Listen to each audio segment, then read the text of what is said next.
I've worked out 365 times, and in this video, I want to share all the lessons that I've learned about procrastination from working out for over a year. Over a span of 2 years, I've worked out 365 times, and I'll put a picture up to prove it too. I've made so much progress. I'm more confident. I feel better. I look better. And all of that happened because I just took that one decision 2 years ago to start working out.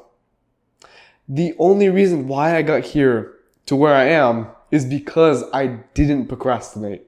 I procrastinated for so long before I started. And I just want to get you past that stage to where you can get in a few years to where I am right now. The biggest lesson that I learned is that the start is the hardest part. If you can get past that starting stage where it's the most difficult, everything else afterwards will feel easy. It'll feel like a breeze. The reason why the start feels more difficult is that our brain exaggerates for us. It thinks that something's much harder than it really is. And not only that, but there's multiple reasons. There's a fear of being judged, especially with the gym. People think that you're going to be looking at you, and by the way, I promise you, nobody cares. You could think that you're not ready enough, that you need to find a perfect plan. You're not prepared to start.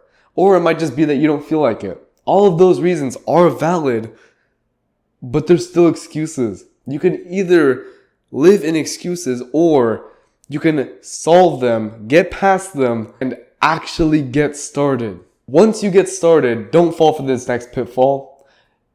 Don't rely on motivation.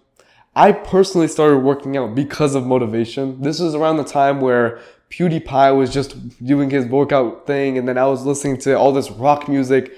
I wanted to be big and strong, I'm going to be honest with you. And so I had a huge burst of motivation. I did it for like a month, and then I fell off. I started at a huge upwards trend and then immediately fell off.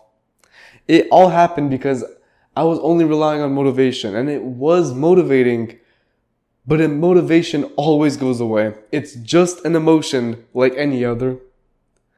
The way to get past this is with number 3, which is to use discipline instead. For me, I define discipline as doing something even when you don't feel like it. Essentially, you're going to be doing what you want to even if you don't want to. That's essentially it. It's actually not as difficult as you think. It's very simple.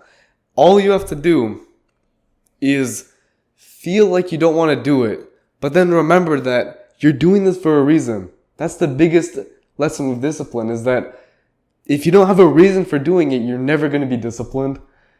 Having a reason, a higher purpose, leads to discipline. Having a goal or any other thing that sets you apart is all you need. Now, last but definitely not least is enjoyment.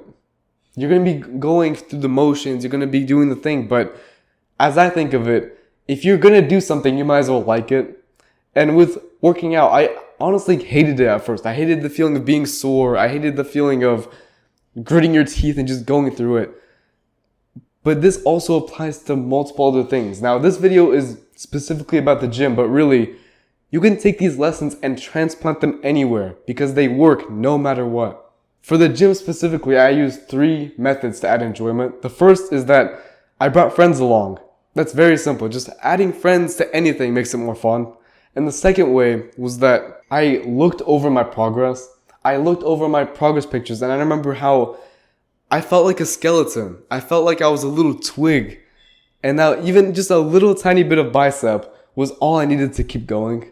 And the third way is that I associated the reward with the action. I associated getting big and strong with working out. It's such a small thing, but when you combine these two together, you actually have a reason for doing something. Just as I previously mentioned, if you have a reason for doing something, you'll do it.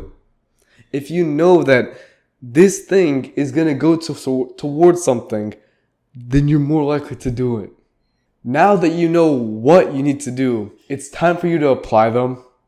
And this video ties back very nicely because Remember what I said in step 1? That the start is the hardest part? If you get past that start right now for yourself, you're going to be so grateful in the future. I am grateful that I worked out 2 years ago, and here I am now. You're never going to regret taking action, but you will regret procrastinating. I just want you to remember that. You might think that this is kind of silly right now, but either you deal with the pain of taking action right now, or you deal with the pain of regret later.